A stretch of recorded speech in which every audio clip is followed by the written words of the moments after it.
Assalamualaikum warahmatullahi wabarakatuh.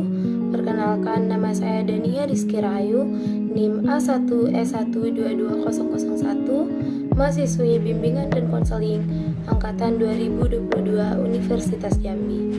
Nah, di sini saya akan menjelaskan isu-isu terkait tentang komunikasi antar pribadi, hubungan antar pribadi, daya tarik antar pribadi, pengembangan hubungan, dan perusakan hubungan. Nah, di mana komunikasi antar pribadi ini terdiri atas 5 tahapan. Yang pertama ada tahapan kontak, tahapan keterlibatan, yang ketiga ada tahapan keakraban, yang keempat ada tahapan perusakan, yang kelima ada tahapan pemutusan. Nah, selanjutnya hubungan antar pribadi. Apa sih hubungan antar pribadi? Nah, dalam suatu hubungan antar pribadi, komunikasi menjadi suatu sumber yang penting untuk mengidentifikasi pribadi dan dalam mengekspresikan siapa diri kita. Selanjutnya, ada daya tarik antar pribadi, di mana daya tarik antar pribadi ini memiliki 5 daya tarik. Yang pertama, ada daya tarik fisik dan kepribadian. Yang kedua, ada daya tarik pada kedekatan. Yang ketiga ada pengukuhan, yang keempat ada kesamaan, yang kelima ada komplementaritas. Nah, selanjutnya ada pengembangan hubungan, di mana pengembangan hubungan ini adalah kita mengacu pada proses di mana manusia mengadakan kontak antara satu sama lain dan mendasarkan prediksi tentang perilaku komunikasi satu sama lain, terutama pada data psikologis atau data psikologis. Selanjutnya ada perusakan hubungan. Nah, perusakan hubungan itu adalah melemahnya ikatan yang mempertalikan orang bersama. Perusakan hubungan dapat terjadi secara berangsur dan mendadak, sedikit demi sedikit ekstrim. Selanjutnya ada memperbaiki komunikasi. Nah, ada 3 sudut pandang tentang memperbaiki komunikasi. Yang pertama, ada sudut pandang humanistik.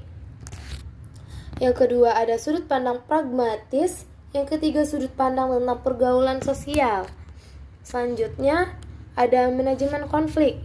Nah, di mana manajemen konflik itu dapat mengevaluasi konflik. Yang pertama dapat dilakukan dengan cara keterbukaan dan keterbukaan. Yang kedua ada empati, yang ketiga ada dukungan, yang keempat rasa positif, yang kelima kesejahteraan. Selanjutnya wawancara konseling. Nah, apa itu yang dimaksud dengan wawancara konseling? Wawancara konseling ini merupakan suatu proses tanya jawab yang dilakukan oleh konselor dengan klien melalui komunikasi verbal dan didukung oleh nonverbal untuk membantu klien memecahkan masalah yang dihadapi. Nanti akan saya terangkan contoh wawancara konseling. Mungkin hanya itu yang dapat saya jelaskan. Selanjutnya akan ditambah dengan proses pada wawancara konseling, yaitu saya sendiri yang akan menjadi konselornya dan ada klien yang akan menemui saya. Terima kasih. Wassalamualaikum warahmatullahi wabarakatuh. Assalamualaikum. Ini bisa. Ya, masuk.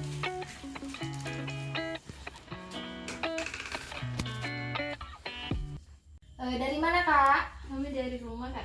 Oh ya, sebelumnya boleh kenalan dulu dengan Kak siapa, Kak? Kak Putri. Oh ya, baik Kak Putri. Sepertinya Kakak sudah butuh bantuan saya ya hingga Kakak datang ke sini. Iya, Kak. Jadi Kak Putri sudah paham ya tujuan Kakak datang sini untuk apa. Jadi sebelum kita melakukan proses konseling ini, saya akan menjelaskan dulu sifat dan proses konseling ini seperti apa. Nah, sebelumnya terima kasih Kak Putri sudah datang untuk mendatangi saya. Nah, di dalam proses konseling ini ada hubungan profesional. Jadi saya akan memperkenalkan diri saya terlebih dahulu. Saya Dania Rizky Rahayu, mahasiswa bimbingan dan konseling Universitas Jambi. Nah, jadi di sini pada awalnya saya akan mendengarkan dulu cerita atau permasalahan dari Kak Putri. Dengan begitu kita bisa mengevaluasi permasalahan dari Kak Putri. Nah, dalam konseling ini sudah pasti sangat terjaga ya Kak kerahasiaannya. Jadi Kak Putri tidak perlu khawatir untuk menceritakan semua keluh kesah permasalahan dari Kakak. Baik, silakan untuk Kak Putri untuk menceritakan apa permasalahan yang perlu kita evaluasi. Ya Kak. Baik Kak, kami datang ke sini itu ingin mengkonsultasikan permasalahan yang kami hadapi. Kami itu sebagai mahasiswa baru Kak. Nah, kami itu dihadapkan dengan lingkungan baru, dengan tugas-tugas yang banyak, dengan permasalahan yang tidak pernah kami alami sebelumnya. Mungkin di sini permasalahan utama kami yaitu tentang gimana cara membagi waktu dan cara memilih dan memilah lingkungan yang baik di perkuliahan. Sedangkan waktu SD, SMP, SMA, kami belum pernah merasakan tugas yang sekian banyak dan dengan dosen yang bermacam-macam. Kakak nggak baru. Nah gini Kak, dari permasalahan itu tadi kami ingin solusi dari Kakak gimana cara kami agar jadi mahasiswa yang produktif, tidak stres dengan lingkungan perkuliahan, tidak stres dengan tugas yang banyak, dan cara kami membagi waktu dengan baik. Jadi baik Kak, setelah permasalahan yang sudah Kakak ceritakan bersama kami, jadi di sini kami mendapat kesimpulan bahwa di sini Kakak memiliki permasalahan tentang masalah membagi waktu. Nah, jadi sebagai mahasiswa baru, sekarang Kakak lagi mempersulitkan cara untuk membagi waktu tentang perkuliahan, tentang bermain, membagi waktu tentang untuk Kakak ikut organisasi. Nah, jadi di sini Kakak itu harus tahu dulu apa yang sebenarnya Kakak prioritaskan dalam hidup Kakak. Nah, jadi di sini Kakak itu harus tahu dulu apa yang sebenarnya Kakak prioritaskan. Nah, misalnya di sini Kakak memprioritaskan tentang masalah Kakak kuliah. Nah, jadi Kakak itu harus mengikuti sesuai dengan struktur apa yang sebenarnya Kakak alami. Misalnya Kakak itu di perkuliahan Kakak sangat memiliki banyak tugas. Jadi untuk tugas-tugas Kakak itu misalnya apa yang diberikan oleh dosen, sebisanya Kakak itu harus langsung untuk mengerjakan tugas yang diberikan oleh dosen, apapun kegiatan yang diberikan oleh dosen. Jadi itu Kakak harus mengerjakannya walaupun tidak sekaligus Kakak kerjakan.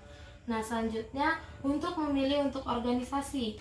Nah, jadi untuk pemilihan organisasi itu Kakak harus melihat sesuai dengan kebutuhan Kakak. Misalnya apa yang sangat-sangat Kakak butuhkan, nah itu yang Kakak harus ikuti. Jangan melihat organisasi itu dengan sesuai dengan keinginan. Jadi sehingga perkuliahan Kakak itu menjadi tertinggal, tidak mungkin dengan banyak tugas sehingga tidak dapat melakukan tugas itu dengan baik, mengerjakan tugas itu dengan baik. Nah, selanjutnya untuk waktu Kakak bermain itu mungkin ada waktu luang sehingga Kakak tidak merasa stres di rumah karena tugas, karena apapun hal itu. Jadi Kakak itu harus meluangkan waktu untuk Kakak merefresh otak Kakak sehingga itu dapat mengoptimalkan Kakak itu dapat mengerjakan tugas dengan baik, apa yang disuruh dosen itu dapat berjalan dengan lancar. Saya sangat berterima kasih kepada kakaknya ya, sudah menemui saya, sedang melakukan konseling dengan baik. Semoga permasalahan kakak dapat diselesaikan dengan cepat. Saya juga berterima kasih atas saran-saran yang baik dari kakak. Semoga ilmu yang kakak dapat itu bisa dibagikan ke orang lain juga.